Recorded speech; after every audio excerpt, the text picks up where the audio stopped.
Story time Telugu.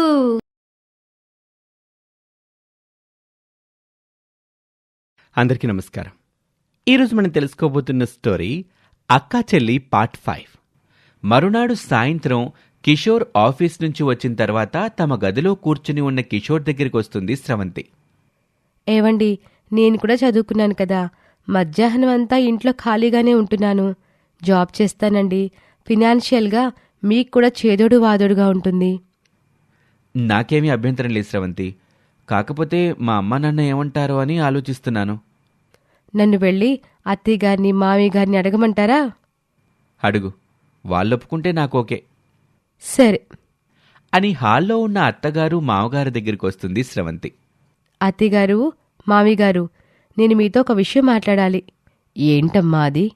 మా దగ్గర మొహం ఆటం దేనికమ్మా? ఏమడగాలనుకుంటున్నావో మొహం ఆటం లేకుండా అడుగు. అదే అత్తయ్య, నేను డిగ్రీ వరకు చదువుకున్నాను కదా, ఏదైనా జాబ్ చేయాలనుకుంటున్నాను. ఆ మాటకు పురుషోత్తం, నువ్వు బయటకు వెళ్ళి జాబ్ చేయాల్సిన అవసరం ఏముందమ్మా? అబ్బాయి ఎలాగూ జాబ్ చేసి సంపాదిస్తున్నాడు కదా. అది కాదు మామయ్య గారు, ఈ రోజులను బట్టి భార్యాభర్తలిద్దరూ కలిసి సంపాదిస్తేనే రేపు పుట్టబోయే పిల్లలకి కాస్త వెనకేయగలుగుతాము. నాకు కూడా చిన్నప్పటి నుండి బాగా చదువుకొని జాబ్ చేయాలని కోరిక. మీరు ఒప్పుకుంటే నేను ఉద్యోగానికి వెళతాను. కోడలు చెప్పింది నిజమేనండి. ఇప్పుడున్న పరిస్థితులను బట్టి బయట కూరగాయలు కొనాలన్నా ధరలు ఆకాశాన్ని అంటుతున్నాయి. అమ్మా స్రవంతి, మంచి నిర్ణయం తీసుకున్నావు. నువ్వు ఉద్యోగం చేయడానికి మాకేమీ అభ్యంతరం లేదు అని అత్తగారనటంతో ఆ మరుసటి రోజు నుండే స్రవంతి ఉద్యోగ ప్రయత్నాలు మొదలుపెట్టి ఒక ప్రైవేట్ ఆఫీస్లో జాబ్ సంపాదిస్తుంది. ఆ తరువాతి రోజు ఉదయమే లేచి ఇంట్లో పనులన్నీ పూర్తి చేసి ఆఫీస్కి వెళ్ళిపోతుంది. ఆఫీస్లో స్రవంతికి హాయిగా ఉంటుంది. ప్రశాంతంగా ఉద్యోగం చేసుకుంటుంది. ఆఫీస్ అయిపోయాక కాఫీ షాప్లో చెల్లెల్ని కలుసుకుంటుంది. కంగ్రాచులేషన్స్ అక్క. థ్యాంక్స్ చెల్లి, నువ్విచ్చిన సలహాతో నాకు జాబ్ చేయాలన్న కోరిక నెరవేరింది. అలాగే కాస్త మా ఆడపడుచు అడిగిందల్లా చేసిపెట్టే పని తప్పింది. ఎలాగైతేనేమి, నువ్వు హ్యాపీగా ఉన్నావక్క, అది చాలు నాకు అని సంతోషపడుతుంది స్నేహ. అలా ఇద్దరూ కాసేపు మాట్లాడుకొని ఎవరి దారిన వాళ్లు వెళ్ళిపోతారు. ఉద్యోగం చేస్తూ డబ్బు సంపాదిస్తూ ఉండటంతో కోడలు ఇంటికొచ్చేసరికి ఇంట్లోని పనులన్నీ చేసి పెడుతుంది రాజలక్ష్మి. అలా నెల రోజులు గడవగానే జీతం డబ్బులు తీసుకుని ఇంటికొస్తుంది స్రవంతి. హాల్లో కూర్చుని ఉంటారు రాజ్యలక్ష్మి, పురుషోత్తం. అత్తయ్యగారు, మామిగారు, ఇదిగోండి నా మొట్టమొదటి జీతం అని చెప్పి వాళ్ల చేతిలో పెడుతుంది స్రవంతి. అది చూసి చాలా సంతోషపడతారు రాజ్యలక్ష్మి, పురుషోత్తం.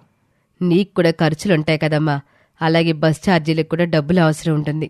ఇదిగో కొంత డబ్బు నీ దగ్గర పెట్టుకో. ఇదిగో కొంత డబ్బులు నీ దగ్గర పెట్టుకో అని చెప్పి కొంత డబ్బు స్రవంతి చేతిలో పెడుతుంది రాజ్యలక్ష్మి. థ్యాంక్స్ అత్తయ్యగారు అని ఆ డబ్బు తీసుకుని తన గదిలోకి వెళ్ళిపోతుంది. వసంత మళ్లీ పుట్టింటికొస్తుంది. తల్లి ఇంట్లో పనులు చేయటం చూస్తుంది. ఏంటమ్మా నువ్వు చేస్తున్నావు ఈ పనులన్నీ? నేను లేని కొద్ది రోజుల్లో నీలో చాలా మార్పు వచ్చిందమ్మా.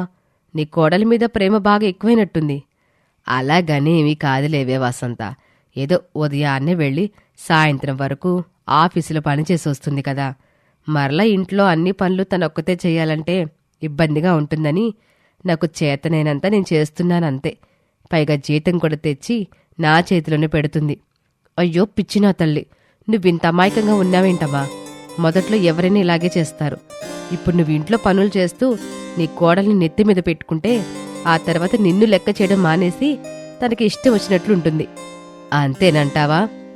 అక్షరాలు అంతే. ఆఫీస్ నుండి వచ్చాక ఆవిడే చేసుకుంటుంది.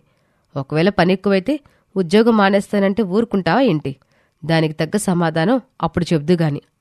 సరే అయితే అని కూతురు మాటలు విని ఆ రోజువి వంటపాత్రలు, తిన్న ప్లేట్లు తోమకుండా అలాగే ఉంచుతుంది రాజలక్ష్మి.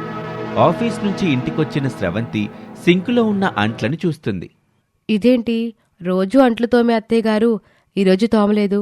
బహుశా ఈరోజు ఒంట్లో ఓపిక లేదేమోలే అని అనుకొని తనే తోముకొని వంట పని మొదలు పెడుతుంది. కాని ఆ రోజు ఉదయం కానీ సాయంత్రం వేళలో కానీ స్రవంతి చేసే ఏ పనిలోకి అత్తగారు సహాయం రాకపోయేసరికి అప్పుడర్థమవుతుంది స్రవంతికి ఇదంతా తన ఆడపడుచు సలహా అని. ఇదంతా వసంత పనయ్యి ఉంటుంది. తను రాకముందు అత్తయ్య బాగానే ఉంది. తనొచ్చి పుల్లేసుంటుంది. అందుకే ఆవిడ కూతురి మాటలు విని ఇలా చేస్తున్నట్టున్నారు. చేసేదేముంది, నాకు తప్పదు కదా అనుకుని కష్టం అనిపించిన తాను చెయ్యాల్సిన పని తను చేసుకుని ఆఫీస్కి వెళ్ళొస్తూ ఉంటుంది స్రవంతి. ఒకరోజు తల్లిదండ్రుల్ని చూడాలనిపించి పుట్టింటికి వెళ్తుంది స్రవంతి. హాయ్ అక్క. హాయ్ చెల్లి.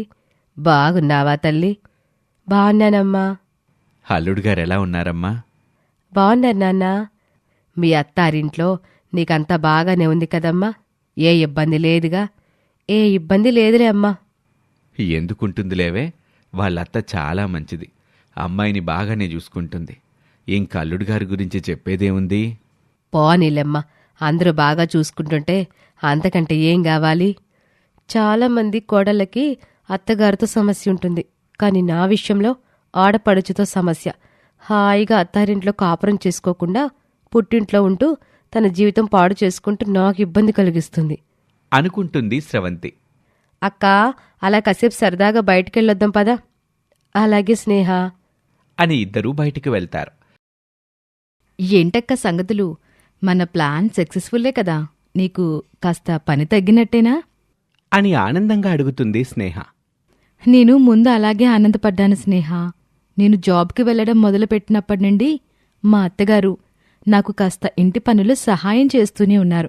ఏమైందేమో, మరలా మా ఆడపడుచు ఇంటికొచ్చినప్పటి నుండి నేను ఉదయం వంట చేసి అన్ని చక్కబెట్టుకుని వెళ్ళినా సాయంత్రం నేనొచ్చేసరికి వాళ్ళు తిన్నవన్నీ ఎక్కడవక్కడే వదిలేసి నాకేం సహాయం చేయకుండా తల్లి కూతురిద్దరూ కబుర్లు చెప్పుకుంటూ కాలక్షేపం చేస్తున్నారు. ఏంటక్కా నువ్వు చెప్పేది నిజమా? అవును చెల్లి, ఆ ఇంటి కోడలిగా ఇంటిని చక్కబెట్టుకోవడం నా బాధ్యత.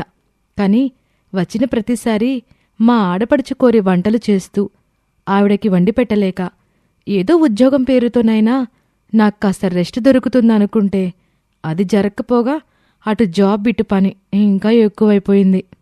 అవునా అక్క? అయితే ఖచ్చితంగా ఇది మీ ఆడబడుచు పని అయ్యుంటుంది. ఎందుకంటే తనకు కావలసినవన్నీ చేసి పెట్టడానికి నువ్వు ఇంట్లో ఉండడం లేదు కదా. అందుకే లేనిపోని చెప్పి మీ అత్తగారి మనసు మార్చేసుంటుంది. నా ఆడపడుచు నిన్ను మించిన పెద్ద ముదుర్లా ఉందే స్నేహ. నిజమే అక్క, మీ ఆడపడుచుకి అత్తారింట్లో ఎలా కాపురం చక్కదిద్దుకోవాలో తెలీదు. కాని ఇలాంటి తెలివితేటలు బాగా ఉన్నట్టున్నాయి. ఇప్పుడేం చేయాలో నాకు అర్థం కావట్లేదు చెల్లి.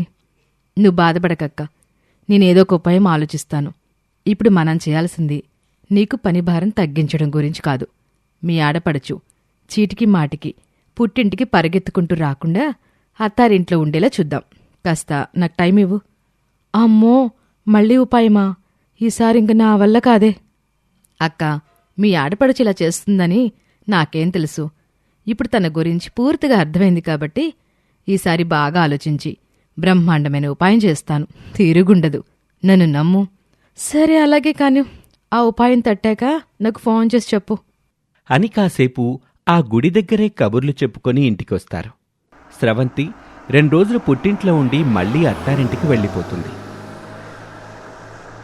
స్రవంతికి ఇంట్లో పరిస్థితులు తనకు కష్టంగా అనిపించినా అందరిలాగా తన అత్త ఆడపడుచుపై భర్తకు చాడీలు చెప్పే మనస్తత్వం కాదు తనది. అలా రోజులు గడుస్తూ ఉంటాయి. స్రవంతి ఎప్పటిలాగానే ఇంట్లో పనంతా చక్కబెట్టుకుని ఆఫీస్కి వెళ్ళొస్తూ ఉంటుంది.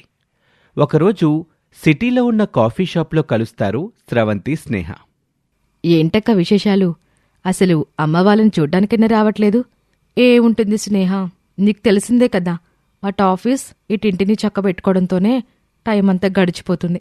అందుకే అమ్మా నాన్నల్ని చూడాలని ఉన్నా రాలేకపోతున్నాను. అయితే ఈ సమస్యకి ఒకటే పరిష్కారం.